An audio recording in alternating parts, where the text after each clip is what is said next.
بسم اللہ الرحمن الرحیم۔ السلام علیکم ناظرین۔ دادو کی تحصیل میہٹ کے رہنے والے ایک خواجہ سرا نے اپنا ذاتی گھر اللہ کی راہ میں وقف کر کے اس دنیا میں رہنے والوں کے لیے ایک انوکھی مثال قائم کر دی۔ ہمارے ڈسٹرکٹ رپورٹر دادو غلام ربانی بلوچ کے مطابق ایک طرف تو دادو شہر کے منتخب نمائندوں نے سرکاری پلاٹوں، مکانوں اور تعلیمی اداروں پر قبضہ کر کے مال کے باڑے تک بنوا دیے۔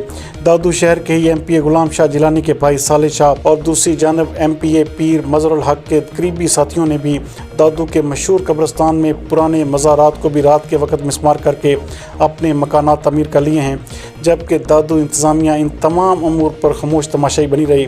دادو کی سول سوسائٹی نے خواجہ سرا کے ثمر کو شاندار الفاظ میں خراج تحسین پیش کیا ہے۔ ان کا کہنا تھا کہ سلام ہو پریم نگر کے رہنے والے خواجہ سرا کمول فقیر پر، جس نے ان منتخب نمائندوں کے منہ پر ایک زبردست تمانچہ مارا ہے۔ 5 وقت کی نماز پڑھنے والے خواجہ سرا کمول فقیر نے اعلیٰ آفیسرز اور شہر کے منتخب نمائندوں کو یہی پیغام دیا ہے کہ اللہ کے گھر کے تعمیراتی کام کرنے میں اس کی مدد کریں۔